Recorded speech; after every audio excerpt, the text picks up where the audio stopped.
કરશું. કમર સીધી, આંખો બંધ.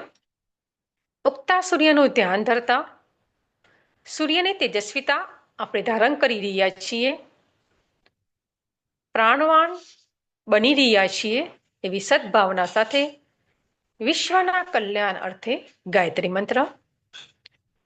ઓમ ભૂર્ભુવઃ સ્વઃ તસ્સવિતુર્વરેણ્યં ભર્ગો દેવસ્ય ધીમહિ ધિયો યો નઃ પ્રચોદયાत्.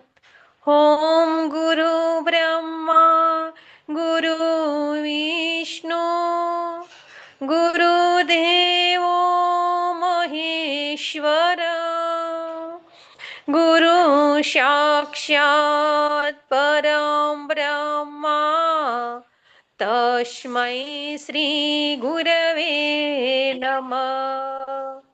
અખંડ મંડલાકારં વ્યાપ્તમેન ચરાચરં તત્પદં દર્શિતમેન તસ્મૈ શ્રી ગુરવે નમઃ. માતૃવત લાલયિત્રી ચ પિતૃવર્તમાર્ગદર્શિકા નમોસ્તુ ગુરુશક્તાય શ્રદ્ધા પ્રજ્ઞાયુતા ચયા. ઓમ હયતુ વરદે દેવી ત્રક્ષરી બ્રહ્મવાદિની ગાયત્રી છંદસા માતા બ્રહ્મયોને નમોસ્તુતે બ્રહ્મયોને નમોસ્તુતે. ઓમ સ્તુતામયા વેદા વેદમાતા પ્રચોદયાન્તાં પાવમાની દ્વિજાનાં આયો પ્રાણાં પજાં પશુ કિરતિ દ્રવિણાં બ્રહ્મવર્ચસાં મહ્યં દત્વા વ્રજત બ્રહ્મલોકम्. ઓમ શ્રી ગાયત્રી નમઃ. આવો આજની માતાની પાઠશાલાની 200 શાસનની શૃંખલા આપણે આપવા જઈ રહ્યા છીએ. તો આજના માતાની પાઠશાલાના વક્તા મહેસાણા ઉપજાનના સેવાભાવી કે જેઓ મહેસાણા મધર કેર હોસ્પિટલ 40 વર્ષનો એમનો અનુભવ છે એવા ગાયનોલોજિસ્ટ ડોક્ટર ભરતભાઈ પટેલ આપી રહ્યા છે. મહેસાણામાં જે પ્રશિક્ષણ ચાલે છે દર 30 તારીખે સગર્ભા માતાઓની શિબિર હોય છે. એમાં પણ આ સાહેબે ખૂબ સરસ મજાની સેવા આપી છે. પોતાનું પ્રેક્ટિકલી માર્ગદર્શન છે. મૌલિક ભાષામાં એઓ પોતાની સેવા જે આપી રહ્યા છે એમાં સગર્ભા બહેનોને જે 9 મહિનાની જે સમસ્યાઓ હોય છે 9 મહિનાની જે સાયકલમાં શારીરિક માનસિક જે સમસ્યાઓ હોય છે એ સમસ્યાઓનું સમાધાન અને બાળકના વિકાસ માટે જે જરૂરી માહિતી છે એનું માર્ગદર્શન સર આપશે. આજે આવો આપણે ડોક્ટર ભરતભાઈના જ્ઞાનનો સગર્ભા માતાઓ આપણે લાભ લઈશું. તો ડોક્ટર ભરતભાઈને હું વિનંતી કરીશ કે તેઓ પોતાનું માઇક અનમ્યુટ કરે અને ઓનલાઈન માતાની પાઠશાલામાં હું તમારું સ્વાગત કરી રહી છું. ડોક્ટર ભરતભાઈ.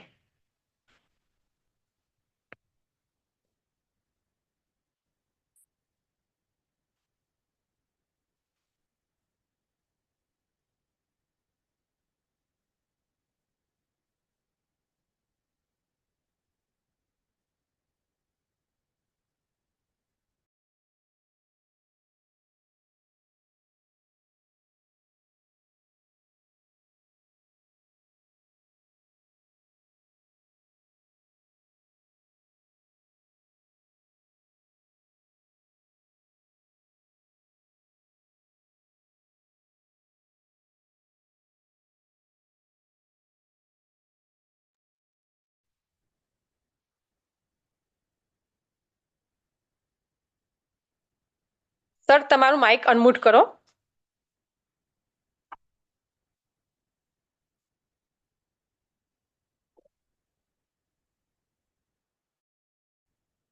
Hello, hello.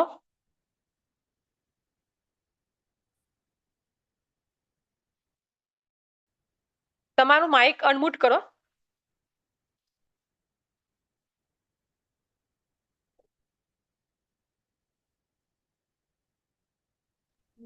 હવે સંભળાય છે મારો અવાજ? હા, ઓકે, આવી ગયો હો, આવી ગયો. ઓકે બેન.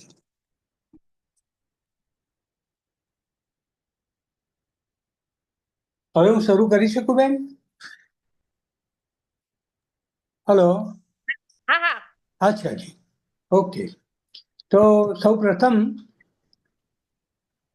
આ પ્રસંગે જોડાયેલ સર્વે પ્રેગ્નન્ટ બહેનો અને ગાયત્રી પરિવારના સર્વે સભ્યો, એ સૌને મારા નમસ્કાર. ગાયત્રી પરિવારના માધ્યમથી સગર્ભા બહેનોને જોડાવાનો અવસર મને જે પ્રાપ્ત થયો છે, એ બદલ હું ગાયત્રી પરિવાર સંસ્થાનો હૃદયપૂર્વક આભાર માનું છું. આ સેશન દરમિયાન આપણે પ્રેગ્નન્સી અને એના લગતી સમસ્યાઓને સમજવાનો પ્રયત્ન કરીશું. મારા 42 વર્ષના અનુભવના નિચોડના ભાગરૂપે હું પ્રેગ્નન્સીની સમજ અને એની સમસ્યાઓનું બિલકુલ સરળ ભાષામાં કોઈ પણ બહેનને સમજણ પડે એ રીતે એનું આપણે ડિસ્કશન કરીશું. તો પહેલા બહેનો, મારું તમને એ કહેવું છે કે પ્રેગ્નન્સી એ કોઈ રોગ નથી. આ એક વાક્ય તમારા મનમાં ઉતારો કે પ્રેગ્નન્સી એ કોઈ રોગ નથી. આ ભગવાનના આશીર્વાદથી પ્રાપ્ત થયેલી એક પરિસ્થિતિ છે જે હર કોઈ સ્ત્રી એના જીવનમાં ઝંખે છે, પરણિત સ્ત્રી ઝંખે છે કે હું માં બનું અને માતૃત્વને પામું. એટલે આ માં ગાયત્રીના આશીર્વાદ રૂપે મળેલી એક અવસ્થા છે. એને જો આપણે સમજીએ તો સીધી વાત આપણને એમ લાગે કે આ મારા જીવનનો ખાલી એક પડાવ છે, એમાં કોઈ બીજો રોગ હોઈ શકે નહીં, અથવા તો છે પણ નહીં, અને હું સામાન્ય જ રહું અને સામાન્ય થઈને આ ગાળો હું પસાર કરું. આ સમજ જો તમે કેળવી લો તો પ્રેગ્નન્સી દરમિયાનનો ઘણો બધો તણાવ તમારા મગજમાંથી નીકળી જશે. બીજી વાત કે આ પ્રેગ્નન્સીને હવે આપણે સમજવાની છે, એની સમસ્યાઓને સમજવાની છે. તો એની સરળ ભાષામાં સમજણ થાય એટલા માટે આપણે પ્રેગ્નન્સીને 3 ભાગમાં વેચી દઈએ છીએ, 3 તબક્કામાં વેચી દઈએ છીએ. પહેલો તબક્કો પ્રેગ્નન્સી રહી ત્યાંથી 3 મહિના સુધીનો. બીજો તબક્કો ચોથા મહિનાથી શરૂ કરીને 6 મહિના પૂરા થાય ત્યાં સુધીનો, બીજા 3 મહિનાનો. અને ત્રીજો તબક્કો 7મો મહિનો શરૂ થાય અને ડિલિવરી થાય 9 મહિને ત્યાં સુધી ત્રીજા તબક્કાનો. આમ 3 તબક્કામાં આપણે પ્રેગ્નન્સીને સમજવાની છે. અમારા મેડિકલના અભ્યાસમાં પણ આ 3 તબક્કાને પહેલું ટ્રાઇમેસ્ટર એટલે 3 મહિનાની અવસ્થા, પહેલું ટ્રાઇમેસ્ટર, બીજું ટ્રાઇમેસ્ટર અને ત્રીજું ટ્રાઇમેસ્ટર એમ વેચીને જ એની સમજ આપવામાં આવેલી છે. હવે આપણે એક પછી એક આ તબક્કાઓની વાત આપણે કરીશું. પહેલી વાત કરીશું આપણે પહેલા તબક્કાની, કે ગર્ભનું રહેવું ત્યાંથી 3 મહિના સુધીની વાત આમાં આવે છે. કોઈ પણ સ્ત્રીને રેગ્યુલર માસિક આવતું હોય અને જો એની તારીખથી ઉપરના થોડાક દિવસો જાય તો કોઈ પણ પરણિત સ્ત્રી વિચાર કરશે કે ભાઈ મારે મહિના છે કે નથી. તો એના ભાગ રૂપે ઘણા લેડીઝ મેડિકલ સ્ટોરમાંથી જે પ્રેગ્નન્સીની કીટ આવે છે એ લઈને પણ એની ખાતરી કરે છે, અથવા તો ઘણા લેડીઝ સીધા ગાયનેકોલોજીસ્ટ ડૉક્ટરનો એપ્રોચ કરીને ત્યાં આગળ જાણવાનો પ્રયત્ન કરે છે કે એ પ્રેગ્નન્ટ છે કે કેમ.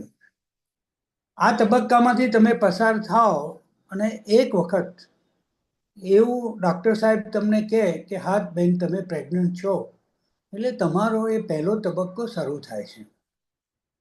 હવે આ તબક્કામાં 3 મહિનાના તબક્કાને આપણે જો અઠવાડિયામાં વેચીએ તો 12 અઠવાડિયાનો સમય થયો કહેવાય. તો પહેલા જે 4 અઠવાડિયા છે એમાં આપણે જ્યારે બી ડૉક્ટરનો એપ્રોચ આપણે કરીશું તો ડૉક્ટર સાહેબ આપણને સોનોગ્રાફી કરીને એવું કહેશે કે તમને મહિના છે અને એમાં તમને ગર્ભની ગાંઠ દેખાય છે અને બાળકનો થોડોક ભાગ વિકાસ પામેલો દેખાય. એટલે પહેલા અઠવાડિયાથી છઠ્ઠા અઠવાડિયા સુધી, એટલે 1.5 મહિનો થયો હોય તો તમે એવી અપેક્ષા રાખી શકો કે ભાઈ ગર્ભની ગાંઠ દેખાય અને એની અંદર બાળકનો ભાગ બનતો આપણને સોનોગ્રાફીમાં દેખાય. એ પછી 7મા અઠવાડિયાથી 8મા અઠવાડિયાનો જે 15 દિવસનો ગાળો છે એ દરમિયાન જે બાળકનો ભાગ બન્યો છે એની અંદર આપણને એના ધબકારા આવતા દેખાય. કોઈને 7 અઠવાડિયે આવે, કોઈને 7 અઠવાડિયાથી 8 અઠવાડિયાની વચ્ચે આવે. પણ જો 8 અઠવાડિયા પછી પણ જો ધબકારા આપણને જોવા ના મળે તો એ બાળકમાં કંઈક ખામી સર્જાઈ છે એવું માનવાનું કારણ રહે અને ડૉક્ટર સાહેબ આપણને એના લગતી આપણને સલાહ સૂચન આપતા હોય છે. એ પછીની 9મા અઠવાડિયાથી 12મા અઠવાડિયા સુધીનો જે તબક્કો છે એની અંદર બાળકના માથાનો ભાગ બનવાની શરૂઆત થાય, હાથ પગની નાની કૂંપળો ફૂટે ને એ બનવાની શરૂઆત થાય, કરોડનો ભાગ પાછળનો દેખાવાની શરૂઆત થાય. આ રીતને તબક્કાવાર એનો વિકાસ થતો હોય છે. આ વિકાસની અંદર જ્યારે જે તે તબક્કે કોઈ પણ અવરોધ કે ખામી દેખાય તો ડૉક્ટર સાહેબ એ બાબતે આપણને જાણ કરતા હોય છે. હવે એની આપણે ચર્ચા કરીએ એ પહેલાં આ તબક્કામાં સામાન્ય રીતે આપણે વિકાસની વાત કરી તો હવે ખોરાક શું લેવો એ બીજી વાત છે કે ભાઈ ખોરાક શું લેવો જોઈએ. તો આ 1 મહિનાથી 3 મહિનાના તબક્કામાં બાળકના વિકાસ માટે અને એના પોષણ માટે જો કંઈ વસ્તુ જરૂરી હોય તો એ વિટામિન્સનું મહત્વ વધારે છે અને એમાંય ખાસ કરીને ફોલિક એસિડ કે જે એ પણ એક વિટામિન જ છે અને બીજા વિટામિન બી જેવા તત્વો આપણા શરીરમાં વધારે જાય તો એ ગર્ભના વિકાસમાં સારું એવું મહત્વનો ભાગ ભજવે છે. આ વિટામિન્સ જે આપણને મળે છે તો આપણને પ્રશ્ન થાય કે ડૉક્ટર સાહેબ તો દવા લખી આપે છે પણ એ સિવાય આપણે શું ખાવું જોઈએ તો આપણને પૂરતા વિટામિન્સ મળે. તો તમારે પત્તાવાળા લીલા શાકભાજી, કોથમીર, પાલક કે વટાણા આવા લીલા તમે શાકભાજી ખાઓ તો એની અંદર પૂરતા પ્રમાણમાં ફોલિક એસિડ હોય છે અને આપણા શરીરમાં ફોલિક એસિડનું પ્રમાણ પૂરતું હોવું જરૂરી છે. એ જો પૂરતું પ્રમાણ ના હોય તો જે બાળક પેદા થઈ રહ્યું છે એની અંદર ખામી, કરોડરજ્જુમાં ખામી સર્જાવાની શક્યતાઓ રહેલી હોય છે. એટલે પહેલેથી જ આપણે આવા વિટામિન્સ આપતા ખોરાક આપણે લઈએ. એ સિવાયના વિટામિન B1, B2, B6 એ આપણને અનાજમાંથી પૂરતા પ્રમાણમાં મળે છે અને વિટામિન સી જે ખાટા ફળો આવે એમાંથી આપણને મળે છે. આ સિવાયના વધારામાં આપણે પૂરતા પ્રમાણમાં દૂધ, ડ્રાયફ્રૂટ, મગફળી જેવા વસ્તુઓ આપણે લઈ શકીએ. આમ મહિનાના પહેલા જે 3 મહિનાનો તબક્કો છે એમાં ખોરાકની ખૂબ જ કાળજી લેવી જરૂરી છે. પણ ઘણા બહેનોને થશે કે આ બધી ખાવાની વાત તો સાહેબ તમે કરી, પણ શરૂઆતના મહિનામાં ઘણા બધા પેશન્ટોને, મોટા ભાગના પેશન્ટોને ઉબકા અને ઉલટીની તકલીફ થતી હોય છે. હવે ઉલટી અને ઉબકાની જે તકલીફ થાય છે એ એક પ્રેગ્નન્સીનો સામાન્ય ભાગ જ છે એવું આપણે સમજવાની ખૂબ જરૂરત છે. કારણ કે ભગવાને અમુક એવા ચિહ્નો મૂક્યા છે કે જેનાથી દર્દીને પોતાને જ ખબર પડે કે મારા શરીરમાં કંઈક નવું થઈ રહ્યું છે.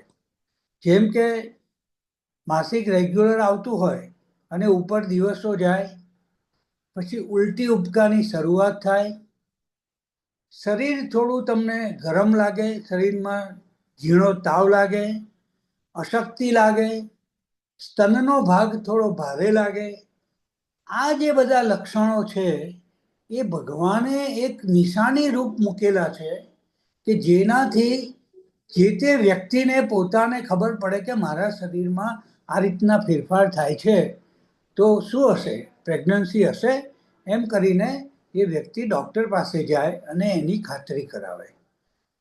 હવે જે લોકોને વધારે તકલીફ થતી હોય, કે જેને વધારે ઉલટી થતી હોય, તો એ વ્યક્તિઓએ એક વાત સમજવાની જરૂર છે કે જ્યારે બી પ્રેગ્નન્સી રહે છે ત્યારે શરીરમાં જે ફેરફાર થાય છે એમાં તમારી હોજરીની અંદર એક એવો ફેરફાર થાય છે કે હોજરીની અંદરની દિવાલ થોડી આડી થઈ જાય છે, એટલે કે એસિડિટી જેવું આપણને થવા લાગે છે. હવે આ જે એસિડિટી થવાનો જે વાત છે એમાં ઘણા લોકોને એમનેમ બી એસિડિટી રહેતી હોય, તો એવી વ્યક્તિઓને વધારે એસિડિટી થાય, અને જેને એસિડિટી ના થતી હોય એમને એસિડિટી જેવું લાગે. એના કારણે જ્યારે બી તમારું પેટ ખાલી હશે ત્યારે તમને ઉબકા જેવું લાગશે અથવા તો ઉલટી થશે. તો આવા બાબતે કેમ ઓછી તકલીફ થાય એના માટે ખોરાકમાં શું કાળજી રાખવી એની હું આપને થોડી જાણકારી આપું. આપણે સમજી શકીએ છીએ કે જ્યારે બી એસિડિટી થાય આપણને, તો આપણી હોજરી આડી હોય, તો એક સામાન્ય સમજની બાબત છે કે આપણે એવો ખોરાક ના લેવો જોઈએ કે જે આપણને આપણી હોજરીને વધારે આડી કરે. તો વધારે આડી હોજરી થાય એવા ખોરાક કયા છે, તો એક મરચું છે, અને બીજી એસિડવાળી વસ્તુઓ. એસિડવાળી વસ્તુઓમાં પહેલી વાત આવે છે છાશ અને દહીંની. છાશ અને દહીંની અંદર લેક્ટિક એસિડ ખૂબ જ વધારે પ્રમાણમાં હોય છે, એટલે આપણને પીવામાં સારી લાગે પણ પેટમાં ગયા પછી એ એસિડિટીનો વધારો કરતું હોય છે. એટલે આવા ટાઈમે મરચું બિલકુલ ઓછું ખાવું, દહીં છાશ બિલકુલ નહીં લેવા, ખાટા ફળોમાં ખાસ કરીને લીંબુ લઈ શકાય પણ બહુ થોડી માત્રામાં લેવું. લોકો ઉલટી થાય એટલે વધારે ને વધારે લીંબુનું શરબત પીવાનો આગ્રહ રાખતા હોય છે, એ પણ ખોટું છે. લીંબુ એની મર્યાદામાં જ લેવું, અને આ રીતે તમે નેચરલ ખોરાકમાં બદલાવ કરીને તમારી જે રોજની ખાવાની પદ્ધતિ છે એમાં થોડો બદલાવ લાવો, તો એમાં તમને દવા સિવાય પણ ઘણી બધી રાહત થઈ જાય. હવે ઘણા બહેનો એવું પૂછે કે સાહેબ છાશ નહીં ખાવાની, આ નહીં ખાવાનું, તો ખાવાનું શું? તો ખાવાનું એ કે તમારે વધુમાં વધુ ગળપણવાળી વસ્તુ ખાવાની. ગળપણવાળી વસ્તુઓમાં તમે સામાન્ય રીતે ઘરમાં જે અવેલેબલ વસ્તુઓ હોય એ તમે લઈ શકો છો. જે ગળપણવાળા ફ્રૂટ છે, કેળા, ચીકુ, એ પણ લઈ શકો છો, ખજૂર લઈ શકો છો. અને આનાથી પણ અગત્યનું એવું છે કે તમારે પેટ ખાલી ના રહેવું જોઈએ, એટલે દર 2 કલાકે થોડું થોડું ખાવાની ટેવ રાખવી એ સૌથી સારામાં સારો ઉપાય છે. જો તમે આમ ખાવામાં થોડી પણ બદલાવ લાવશો અને વારંવાર 2 કલાકે ગળપણવાળી વસ્તુ ખાશો અને તીખી વસ્તુઓને, ખૂબ જ ખાટી વસ્તુને એવોઇડ કરશો, તો તમારા ઉલટી ઉપકાર થવાનો જે પ્રશ્ન છે એ ઘણા બધા અંશે બંધ થઈ જશે. અને એ સાથે જ્યારે તમે ડૉક્ટર સાહેબ પાસે જાઓ ત્યારે એ પણ જરૂરિયાત પ્રમાણે ઉલટી ઉપકારની દવા લખતા હોય છે. પણ મારું એવું માનવું છે કે દવા જેટલી શરૂઆતના 3 મહિનાની અંદર વિટામિન સિવાયની જેટલી પણ દવાઓ તમે ઓછી લો એટલું તમારા ગર્ભ માટે ફાયદાકારક છે. એટલે દવા ખાઈને ઉલટી ઉપકા મટાડવા એના કરતાં ખોરાકમાં બદલાવ લાવીને આપણે ઉલટી ઉપકાને મટાડીએ એ ખૂબ જ જરૂરી છે. એટલે બહેનો ખાસ ધ્યાન રાખજો કે આ બહુ જ કોમનેસ્ટ જે કંઈ કમ્પ્લેન હોય, સૌથી વધારે લગભગ દરેક પેશન્ટમાં જોવા મળતી કોઈ જો કમ્પ્લેન હોય તો ઉલટી ઉપકાની છે. એટલે હું આ વાત ઉપર ખૂબ જ ભાર મૂકું છું. એટલે તમે મરચું એકદમ ઓછું ખાઓ, દહીં છાશ બિલકુલ ના ખાઓ, લીંબુ ઓછું લો, ગળપણવાળી વસ્તુઓ વધારે લો અને વારે ઘડીએ લો. જે બહેનો સર્વિસ કરતી હોય એ લોકોને તો મારી ખાસ સલાહ છે કે તમારા સર્વિસના 8 કલાક દરમિયાન તમે ઘરની બહાર રહો છો એટલે તમારા પર્સમાં એક સુખડી બનાવેલો એક ડબ્બો, એકાદ કેળું અને થોડી કોઈ પણ ગળી વસ્તુ જેમ કે ચીકુ કે એવી કઈ વસ્તુ અથવા તો તમે કોઈ પણ ગળપણ વસ્તુ તમને ગમતી હોય, છેવટે બિસ્કિટ પણ તમે રાખી શકો છો. અને દર 2 કલાકના અંતરે થોડું થોડું ખાવાની ટેવ રાખજો. આ થઈ સામાન્ય તકલીફોની વાત. હવે ઘણીવાર આ પહેલા 3 મહિનાની અંદર ઘણા લોકોને અસામાન્ય તકલીફો થતી હોય છે. તો અસામાન્ય તકલીફમાં પહેલી તકલીફ બ્લીડિંગ થવું છે. જ્યારે બી તમને બ્લીડિંગ થાય, તમને પ્રેગ્નન્સી હોય અને તમને બ્લીડિંગ થાય તો તરત જ તમારે ડૉક્ટર સાહેબની એપ્રોચ કરવો જોઈએ અને બ્લીડિંગ થવાનું કારણ જાણી અને એના માટેના જે કંઈ જરૂરી દવા છે એ કરવી જોઈએ. નંબર 1. બીજું, આ સિવાયની સામાન્ય તકલીફમાં કબજિયાત રહેવી એ ઘણા લોકોને સામે આવે છે. તો કબજિયાત માટે એક સારો સૂચન મારું એ છે કે તમે સવારે ઉઠો ત્યારે એક ઉના શેકું 1 ગ્લાસ પાણી પીવાની ટેવ રાખો અને બપોરે જ્યારે જમવા બેસો ત્યારે એની અંદર પુષ્કળ પ્રમાણમાં તમે સલાડ ખાવાનું રાખો. કાકડી, ટામેટા, કોબીજ જે બી તમને ગમતું હોય, બીટ, કોઈ પણ વસ્તુ ગમતી હોય તો તમે એની અંદર લેવાનું રાખશો અને પાણીનું પ્રમાણ થોડું વધારે પીવાનું રાખશો તો કુદરતી રીતે આપની કબજિયાત દૂર થઈ જશે. આ સિવાય એક માન્યતા ચાલી રહી છે કે નાળિયેરનું પાણી પીવું. તો બહેનો, મારે તમને એ કહેવાનું છે કે ચોપડીમાં ક્યાંય એવું લખ્યું નથી કે નાળિયેરનું પાણી પીવાથી પ્રેગ્નન્સીમાં કોઈ વધારાના લાભ થતા હોય. એટલે ઘણા બહેનો બિચારા પોતાની આર્થિક પરિસ્થિતિ નબળી હોય તો પણ અડોશ પડોશના કહેવાથી કે સાંભળવાથી નાળિયેરના પાણી પીવાનો રોજ આગ્રહ રાખે છે અને ખોટા ખર્ચા કરે છે. તો મારી એ બહેનોને નમ્ર વિનંતી છે કે નાળિયેરનું પાણી કોઈ તમને વિશિષ્ટ ફાયદો પ્રેગ્નન્સીમાં આપતું નથી. એટલે પોતાની ઈચ્છા પ્રમાણે ઠીક છે, અઠવાડિયે એકાદ વાર તમે પીઓ એ વાત જુદી છે, બાકી રેગ્યુલર નાળિયેરનું પાણી પીવું એ મારી દ્રષ્ટિએ વ્યાજબી નથી. અને ઘણા લોકોને તો એનાથી જ પેટમાં અપચો અને ગેસ થવાની સમસ્યા થતી હોય છે. તો આ બાબતે તમારે ધ્યાન રાખવું જોઈએ. હવે આ પહેલા 3 મહિનાનો તબક્કો પૂરો થાય, 12 અઠવાડિયા પૂરા થાય ત્યારે 12 અઠવાડિયાથી 13 અઠવાડિયા, મતલબ 13 અઠવાડિયાની આજુબાજુ, 1 અઠવાડિયા પછી ડૉક્ટર સાહેબ તમને પહેલી સોનોગ્રાફી કરાવવાનું કહેશે, જે બધાએ સ્વીકારવું જોઈએ. જે 13 અઠવાડિયે જે સોનોગ્રાફી થાય છે એને અમે એન્ટીસ્કાન કહીએ છીએ. અને એ શેના માટે કરવામાં આવે છે કે જે બહેનો 35 વર્ષથી વધારે ઉંમરની છે અને પ્રેગ્નન્ટ છે એમાં તો ખાસ, અને એ સિવાય જે બહેનોમાં એક વખત મિસ એબોર્શન થઈ ગયું છે, એવી હિસ્ટ્રી છે, એવી બહેનોમાં ખાસ 13 અઠવાડિયાની એનોમલી સ્કેન અથવા તો એન્ટી સ્કેન સોનોગ્રાફી કરાવવી ખૂબ જ જરૂરી હોય છે.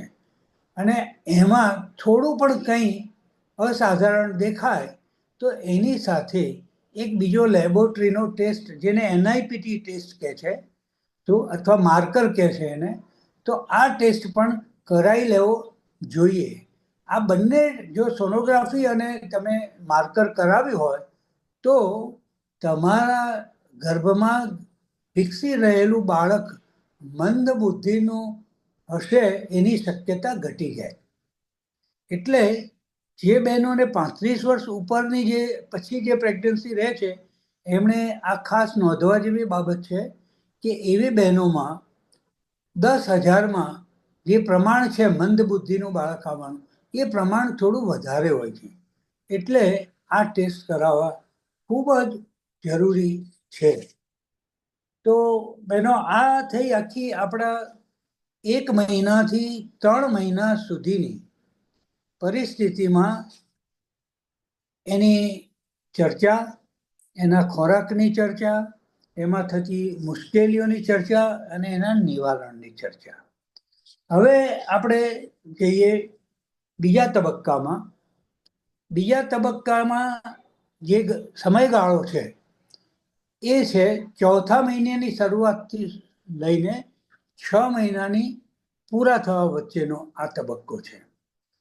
આ તબક્કો ખૂબ જ અગત્યનો છે, કારણ કે આ તબક્કામાં જ શરીરના લગભગ તમામ અંગોનો વિકાસ પૂરો થતો હોય છે.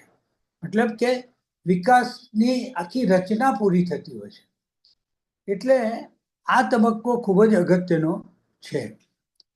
આ તબક્કામાં જ્યારે બાળકના બધા જ અંગોની, મગજની, એના કરોડરજ્જુની, જ્ઞાનતંતુઓની, આ બધા જ પાચન તંત્રની, આ બધા જ તંત્રનો અંદર ડેવલપમેન્ટ થતું હોય ત્યારે એમાં ખોરાકનું મહત્વ ખૂબ જ વધી જાય છે. એટલે આ સમયગાળા દરમિયાન તમારે એવા ખોરાક લેવા જોઈએ કે જે વધારે લોહ તત્વ પૂરું પાડે, જેથી કરીને તમારા શરીરમાં લોહી સારું રહે, એનું HB સારું રહે અને લોહીની ઉણપ જણાય નહીં. હવે આ લોહ તત્વ પૂરું પાડવા વાળા જે ખોરાકો છે આપણા ઘરમાં જે અવેલેબલ છે એની હું આપણે ખાસ વાત કરું છું. તો વધારે લોહ તત્વ ધરાવતા ખોરાકોમાં પહેલા તો લીલા પાંદડાવાળા શાકભાજી, પાલક એમાં ખાસ કરીને, પછી કોબીજ, આ સિવાય ડ્રાયફ્રૂટ, સોયાબીન, ખજૂર, ગોળ, અંજીર, આ જે ખોરાક છે, અને ઇવન લીલા કઠોળ જેમ કે આપણે વટાણા, આ જે ખોરાક છે એ ખોરાકમાંથી આપણને પુષ્કળ પ્રમાણમાં લોહ તત્વો મળી રહે છે. એટલે હું ફરીથી રિપીટ કરું છું બેન, કે આ જે ખોરાક છે એના ઉપર તમારે ખાસ ધ્યાન આપવું જોઈએ. તમારા ખોરાકમાં રોજ લીલા પત્તાવાળા શાકભાજી હોવા જોઈએ, કોઈ પણ લીલા પત્તાવાળા શાકભાજી. એ સિવાયની લીલી શીંગો ધરાવતા શાકભાજી હોવા જોઈએ. આ સિવાય તમે ગોળ, ખજૂર, અંજીર, ડ્રાયફ્રૂટ, આ પણ સાથે સાથે તમારે રેગ્યુલર લેવા જોઈએ. આમ કરવાથી તમારા શરીરમાં લોહીની ઉણપ વર્તાશે નહીં અને કુદરતી રીતે જ તમને શરીરને લોહી તત્વો મળી રહેશે. તો લોહી તત્વથી એ તમારા શરીરની ઉણપને ઘટાડશે અને એનાથી થતા મુશ્કેલીઓમાંથી આપણે બચી જઈશું.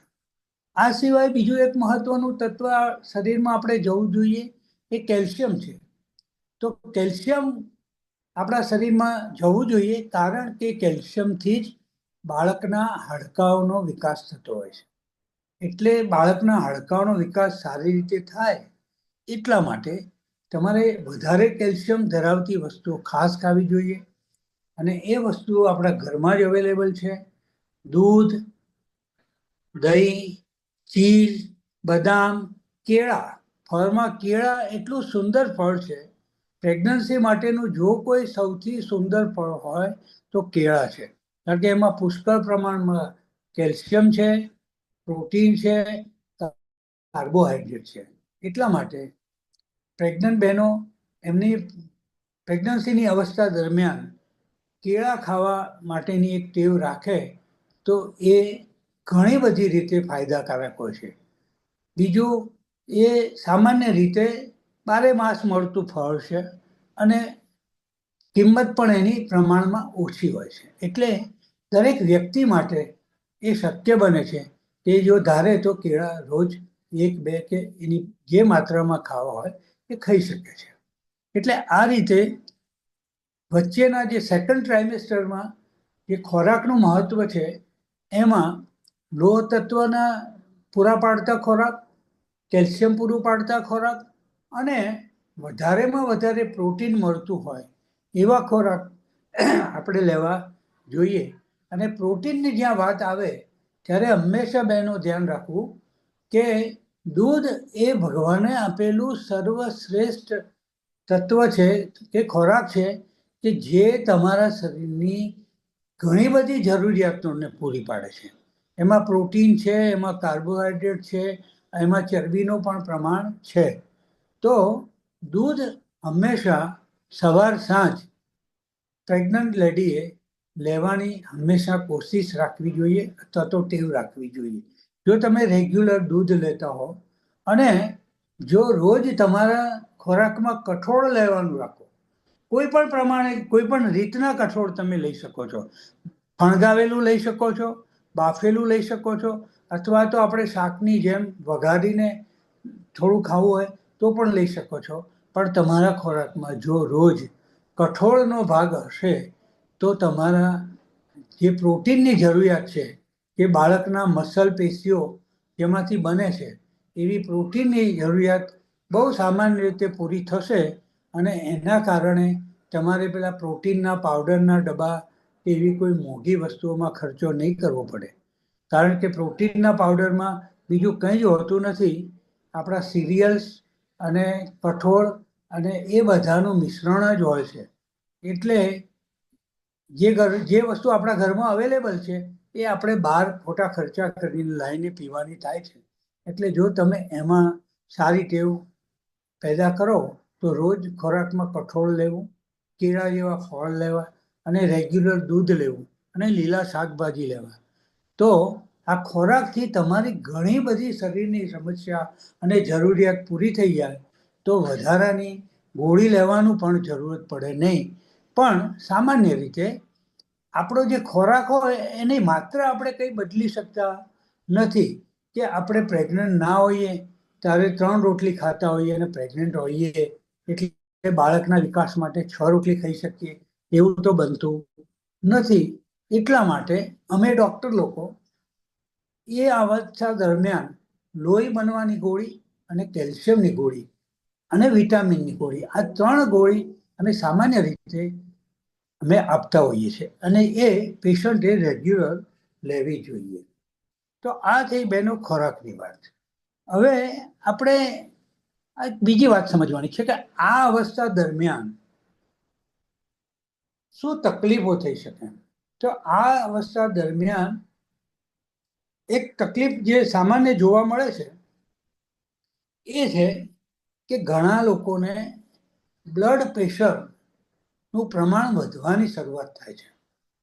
મોટાભાગના પેશન્ટોને જે બ્લડ પ્રેશર વધવાની શરૂઆત થાય છે એ 6 મહિનાથી 7 મહિનાના ગાળામાં થતી હોય છે. પણ આ એક અગત્યનું પાસું છે. એટલે જ્યારે તમને પગમાં સહેજ સૂજન જેવું લાગે અને ડૉક્ટર સાહેબ તમને જ્યારે એમ કહે કે તમારું બ્લડ પ્રેશર થોડુંક વધવાની શરૂઆત થઈ છે તો ડૉક્ટર સાહેબે આપેલી સલાહને ખૂબ જ ગંભીરતાથી લઈને એને પાળવી ખૂબ જ જરૂરી છે. આની ચર્ચા હું થોડા પછી કરીશ એની આપણે વિસ્તૃત ચર્ચા કરીશું, કારણ કે બ્લડ પ્રેશરનું વધવું અને પગે સોજા આવવા એ ખૂબ જ કોમન તકલીફ છે. એની ચર્ચા વિસ્તૃત આપણે કરવી જરૂરી છે. પણ એ પહેલાં ઘણીવાર કોઈને સામાન્ય બ્લીડિંગ થવાની પણ પ્રોબ્લેમ આવતો હોય છે. તો આવા કેસમાં તરત જ દવાખાને જઈ કેમ બ્લીડિંગ થયું એનું કારણ જાણવું જરૂરી છે. અને એ કારણમાં જ્યારે તમને કોઈ ડૉક્ટર સાહેબ એવું કહે કે તમારી અંદર ગર્ભાશયમાં જે મેલીનો ભાગ અથવા પ્લેસન્ટા જે ચોંટેલું છે એ ગર્ભાશયના નીચેના ભાગે ચોંટેલું છે, જેને અમે અમારી ભાષામાં પ્લેસન્ટા પ્રેવિયા કહીએ છીએ. તો એ સ્થિતિ ખૂબ જ ધ્યાન કરવાવાળી અને થોડું ચિંતા ઉપજાવે એવી હોય છે. એટલે જ્યારે એ બાબતનું નિદાન થાય કે ડૉક્ટર સાહેબ તમને કહે કે તમારો મેલીનો ભાગ ગર્ભાશયમાં નીચે ચોંટેલો છે અથવા તમને પ્લેસન્ટા પ્રેવિયા છે, તો તમારે આરામ કરવાની જરૂર છે અથવા તો ભારે કામો કરવાની જરૂર નથી, તો એ બાબતનો ઘરે જઈને અમલ કરવો અને એ વસ્તુને ગંભીરતાથી લેવી એ તમારી ફરજ થઈ પડે છે. કેમ કે જ્યારે મેલીનો ભાગ નીચે ચોંટેલો હોય ત્યારે જેમ જેમ ગર્ભનો વિકાસ થાય અને ગર્ભાશય મોટું થાય અને જો દર્દી ધ્યાન ના રાખે અને ઊભા પગે બેસીને જે કામ કરવાના આવે, જેમ કે કપડાં ધોવા, વાસણ ઉટકવા, ઘરમાં પોતા મારવા, આ જે ઊભા પગે બેસીને જે કામ કરવા જે કામો છે એ તમારા પેટ ઉપર પ્રેશર લાવી શકે છે અને એના કારણે તમને ત્યાંથી બ્લીડિંગ થવાના ચાન્સીસ વધી જાય છે. એટલે સામાન્ય રીતે જે લોકોને પ્લેસન્ટા પ્રેવિયા હોય એને અમે લોકો અમુક દવા જે ગર્ભાશયને ઠંડુ રાખે, રિલેક્સ રાખે એની દવા તો આપતા જ હોઈએ છીએ, પણ સાથે સાથે આ સૂચનાઓ આપતા હોઈએ છીએ કે તમારે ઘરમાં ઊભા પગે બેસીને જે કામ કરવાનું આવે એ કામ ના કરવું જોઈએ. પલોઠી વાળીને તમે કામ કરી શકો છો. સ્ટેન્ડિંગ કિચનમાં તમે જેટલું તમારી ઈચ્છા હોય એટલું તમે કામ કરી શકો છો, પણ અમુક પ્રકારના પેટમાં દબાણ આવે એવા કામો નહીં કરવા અને વધારે પડતું ચાલવા નહીં જવું. આવા અમે સૂચનો કરતા હોઈએ છીએ, જેનો તમારે ગંભીરતાપૂર્વક અમલ કરવો જોઈએ. નહીતર જો એમાં અમલ કરવામાં કચાશ રહે અને જો બ્લીડિંગનું પ્રમાણ વધી જાય તો આપણો જે પ્રેગ્નન્સી છે બગડી જાય છે અને અડધે મહિને પણ ગર્ભપાત અથવા તો બાળક નીકળી જવાના ચાન્સીસ વધી જાય છે. એટલે આ સામાન્ય લાગતી બાબતોને ગંભીરતાપૂર્વક લેવી જોઈએ. બીજું કે આ જે પીરિયડ છે એમાં બાળકનો વિકાસ, સંપૂર્ણ અંગોનો વિકાસના આકારનો વિકાસ સંપૂર્ણ થઈ જતો હોય છે.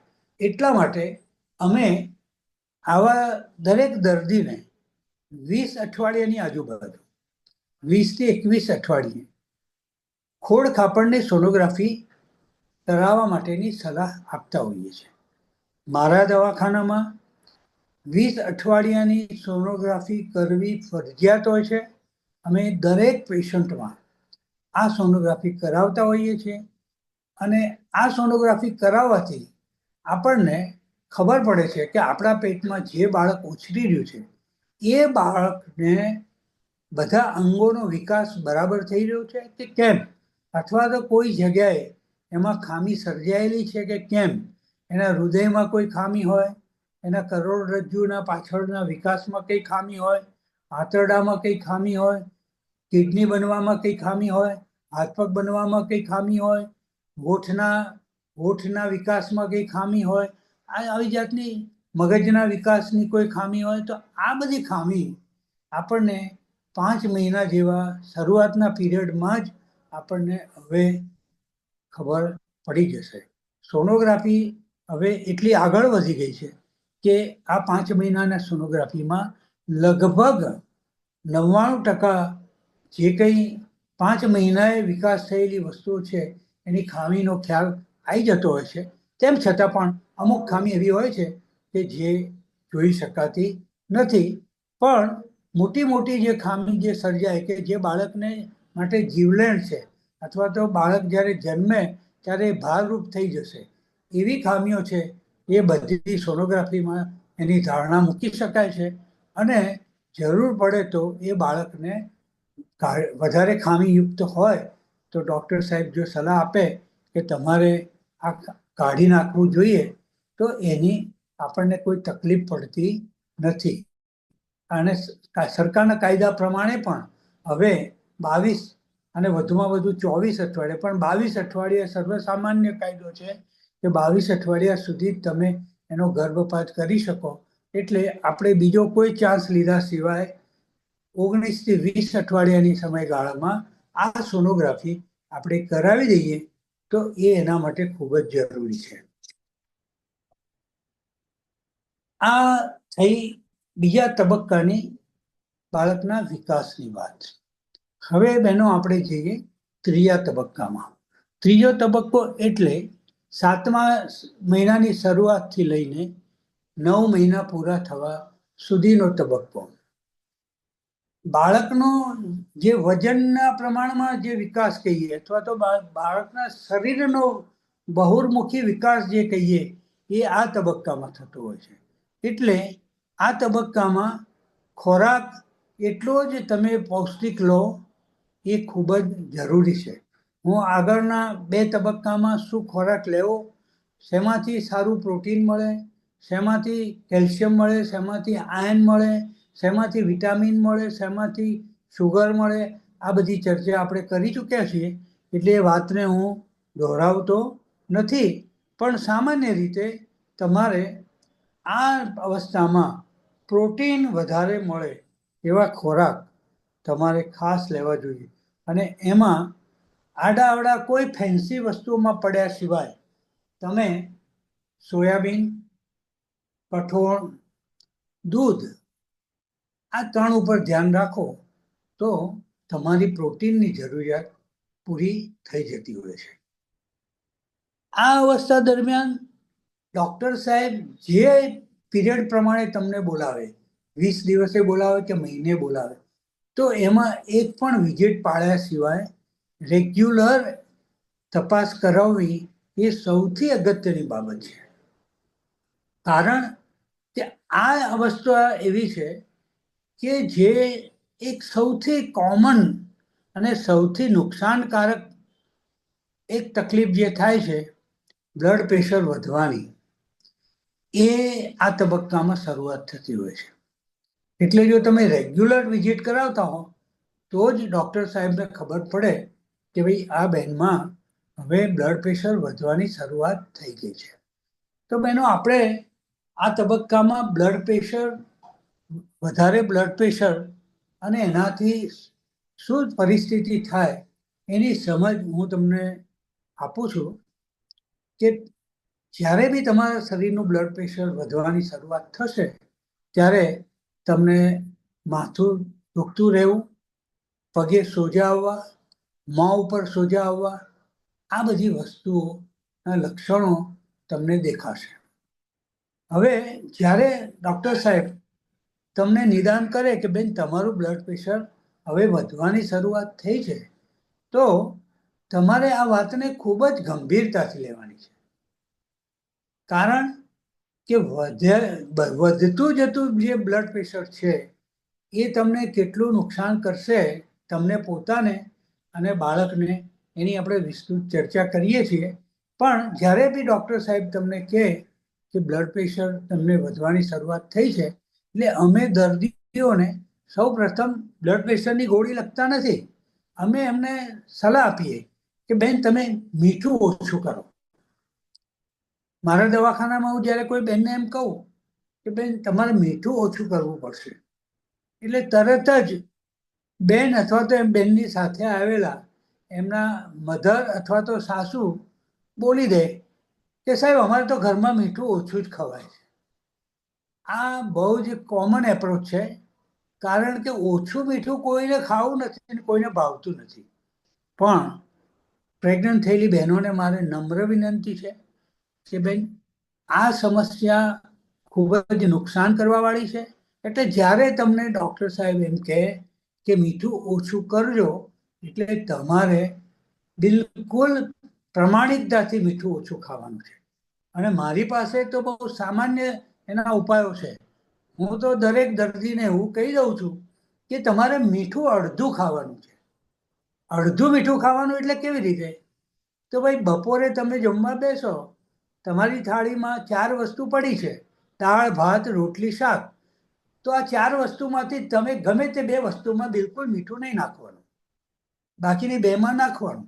એટલે તમારું મીઠું અડધું થઈ ગયું કહેવાય. રાત્રે તમે ભાખરી શાક ખાઓ છો, તો એકમાં મીઠું ના નાખો, એકમાં નાખો, એટલે તમારું મીઠું અડધું થઈ જાય.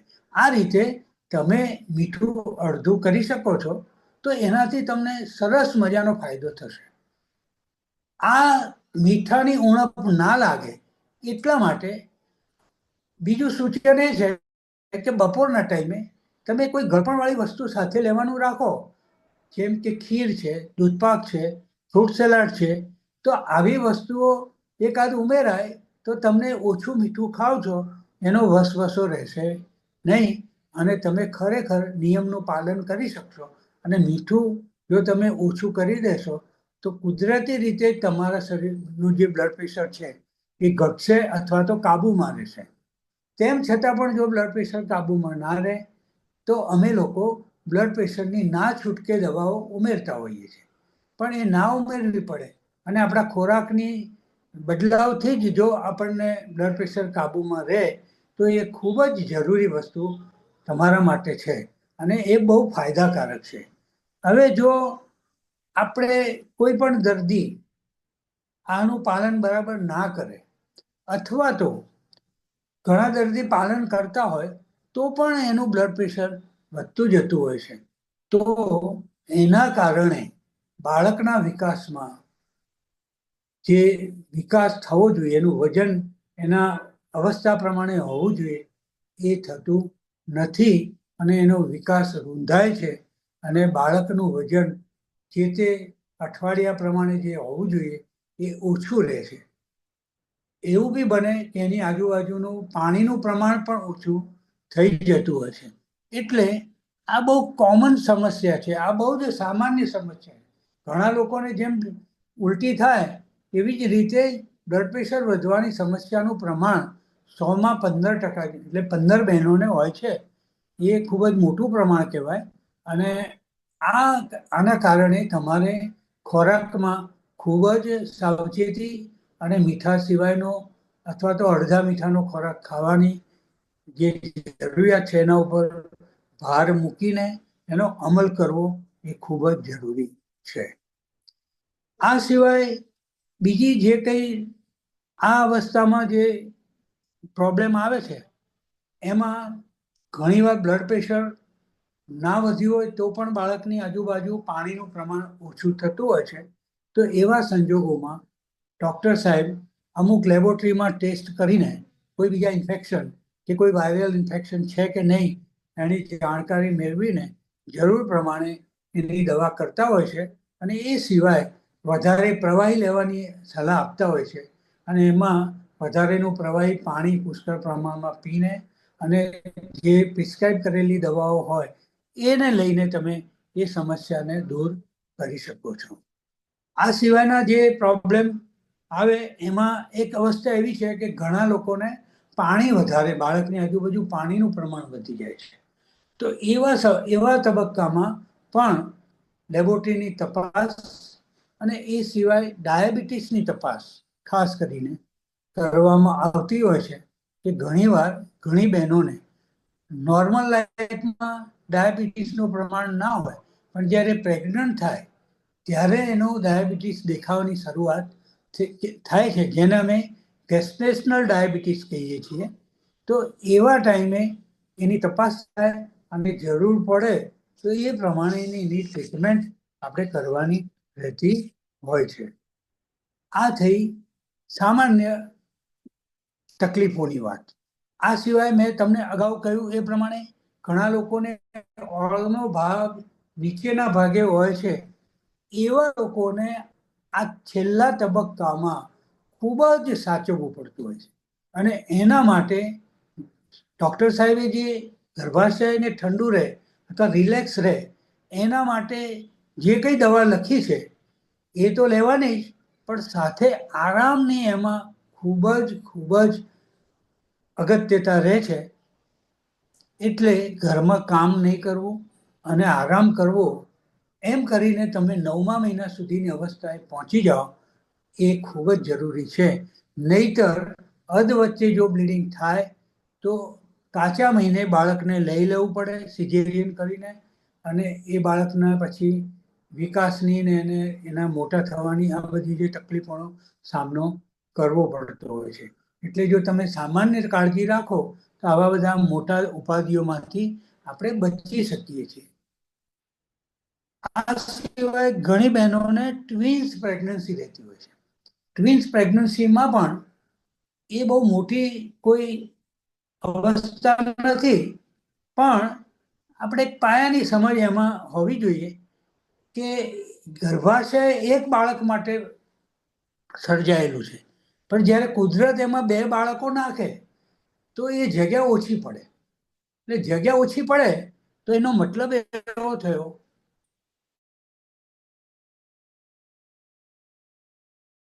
કે એ બાળક આપણે વધારાનો ગર્ભાશય છંછેડાય નહીં એવી વસ્તુઓ ના કરીએ તો કુદરત એનું કામ કરી લેતી હોય છે, અને ટ્વિન્સ પ્રેગ્નન્સી પણ પૂરા મહિના સુધી પહોંચી શકતી હોય છે. અને એના માટે છેલ્લા તબક્કામાં આરામ એ સૌથી મોટામાં મોટું શસ્ત્ર છે. ઘરમાં બિલકુલ કામ ના કરો, સુઈ જાઓ 6 મહિના 7 મહિના પછી, તો એ સાચવણી તમને ખૂબ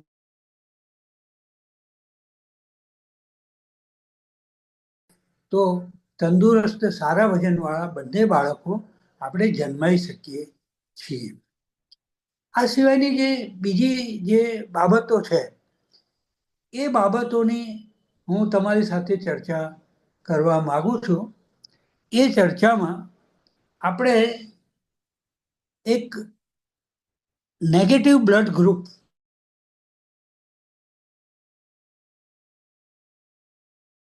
વાળી બહેનો ઘણા લોકો હોય છે. તો કુદરત પ્રેગ્નન્સી છે અને નેગેટિવ બ્લડ ગ્રુપ છે, તો એમને કોઈ ચિંતા કરવા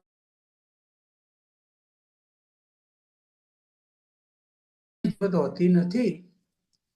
જ્યારે એ છે એ બાળકનું બ્લડ ગ્રુપ કરાવવામાં આવે છે.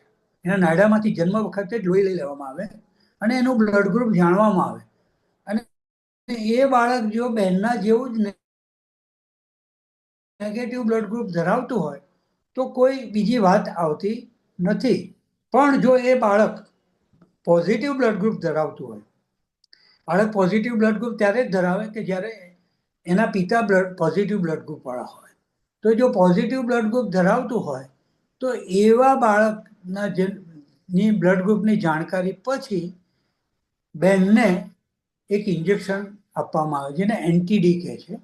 એ ઇન્જેક્શનનું મહત્વ શું છે કે જે પોઝિટિવ બ્લડ ગ્રુપ વાળું બાળકનો જન્મ થયો તો એના લોહીના કણો માના શરીરમાં ફરતા થયા હોય તો એની અસર મટી જાય, એટલા માટે આ ઇન્જેક્શન આપવામાં આવતું હોય છે.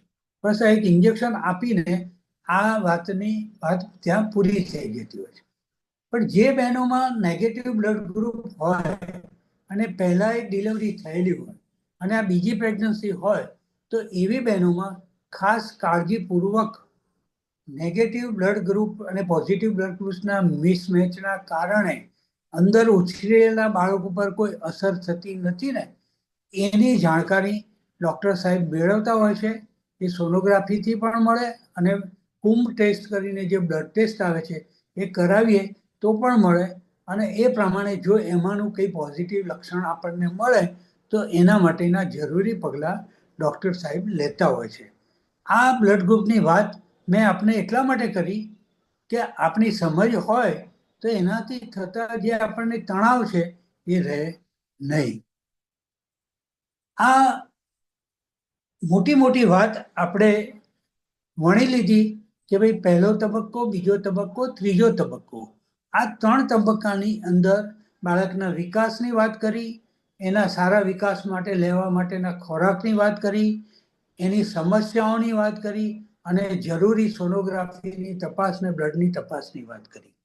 હવે છેલ્લે તો આ અવસ્થામાં એક જ ક્ષણ આવે છે કે ડિલિવરીનો દર્દ, ડિલિવરીનો દુખાવો. તો બહેનો, ઘણા લોકોને એક ભય હોય છે કે મને દુખાવો ઉપડ્યો, ક્યારે ઉપડશે, આ દુખાવો તો નથી, આવી બધી ઘણી મૂંઝવણો બહેનોને થતી હોય છે.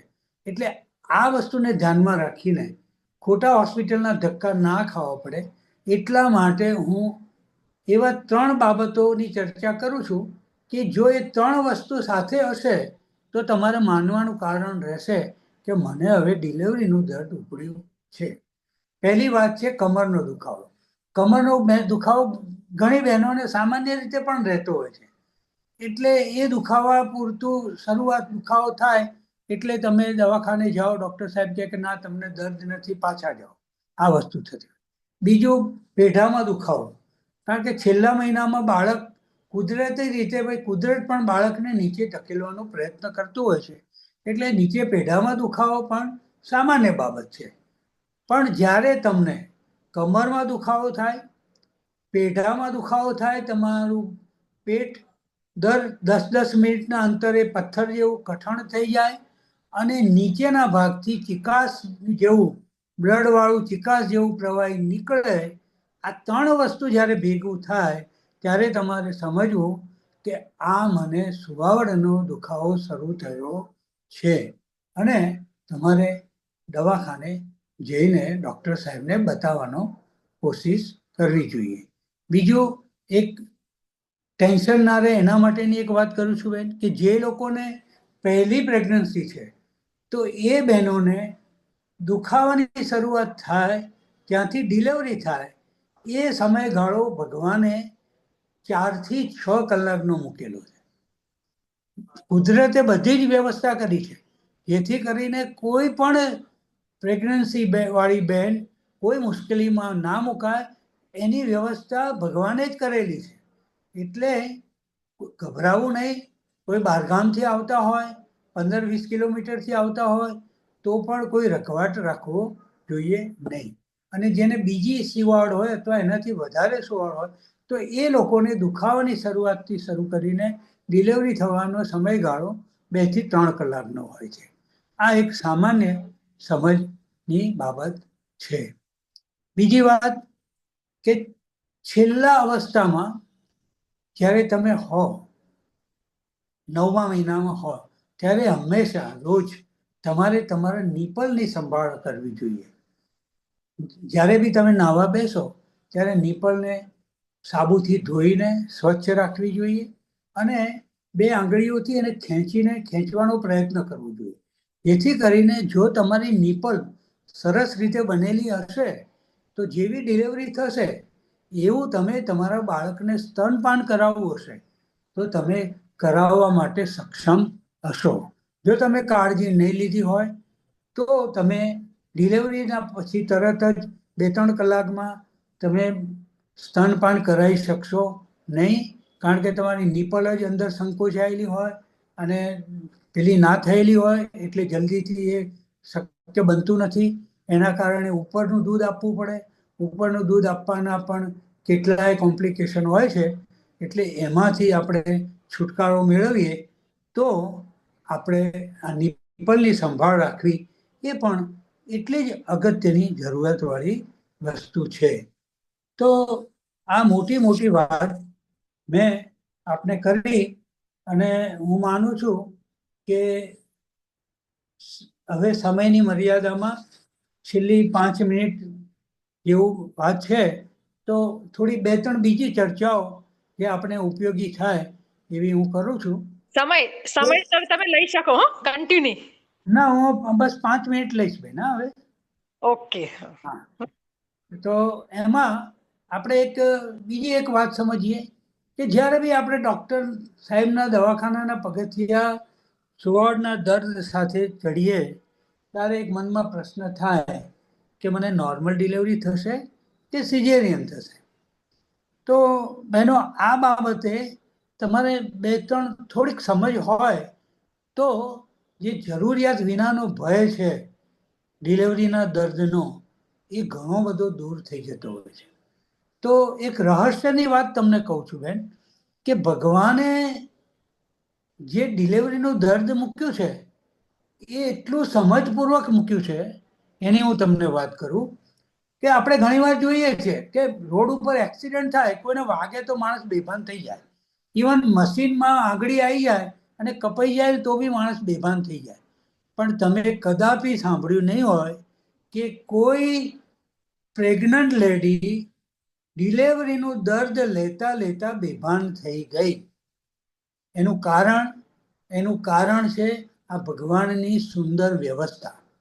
એ શું વ્યવસ્થા કરી છે ભગવાને, કે જ્યારે પણ તમને ડિલિવરીનું દર્દ ઉપડે છે ત્યારે એ દર્દ ફક્ત ને ફક્ત 45 સેકન્ડ સુધી જ ચાલે છે. એકવાર દર્દ શરૂ થયું, 45 સેકન્ડમાં જ એ બંધ થઈ જાય. પછી 3 મિનિટનો વિરામ થાય અને 3 મિનિટ પછી જ પાછું દર્દ આવે, અને એ પણ 45 સેકન્ડ સુધી જ. એટલે આટલી સુંદર વ્યવસ્થા ભગવાને સુવાવટના દર્દ માટે મૂકેલી છે.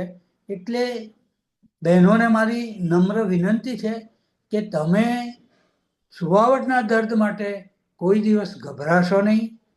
તમે પહેલેથી મનોમન એવું નક્કી કરી લેશો નહીં કે મારે તો સિઝેરિયન જ કરાવી દેવું છે, કારણ કે ભગવાને જે વ્યવસ્થા કરી છે એ સમજી બૂજીને કરી છે.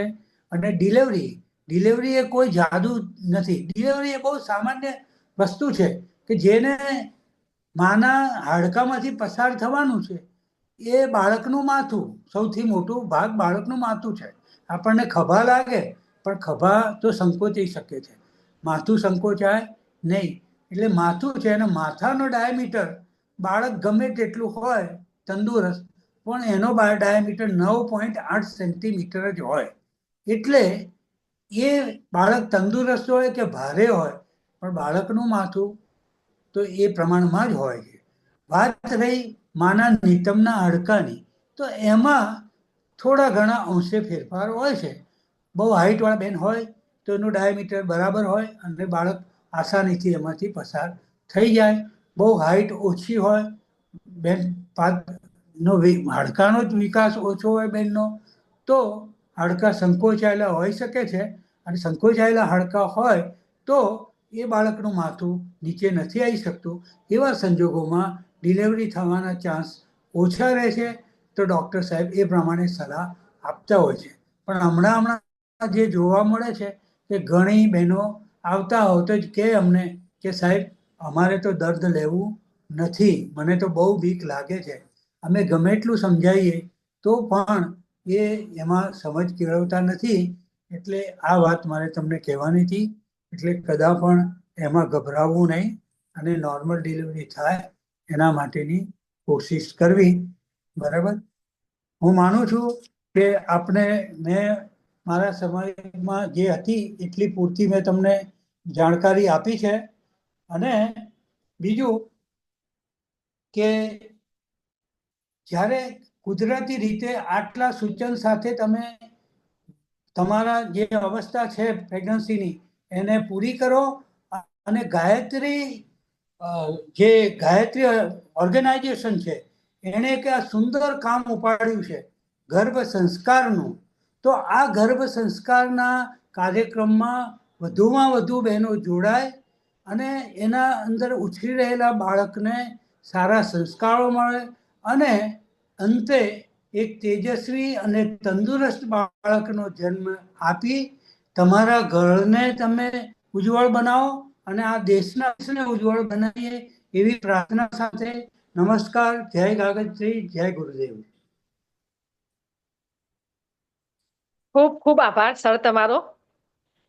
એકદમ સરળ ભાષામાં કહીએ ને, જે નતા કહેતા કે ઘર ઘરથું ઉપાય જે કહેતા, દાદી માનું વૈદ્ય જે કહીએ પહેલાનું, એકદમ સરળ ભાષામાં જે આજની માતાઓને ખાસ જરૂર છે, જે ખોટા ખર્ચા કરે છે ભાઈ આ ખાવું પડે આ જોઈએ જ, પણ એ શેમાંથી શું મળી રહ્યું છે એ તમે સરળ ભાષામાં બેને સમજાવીશ.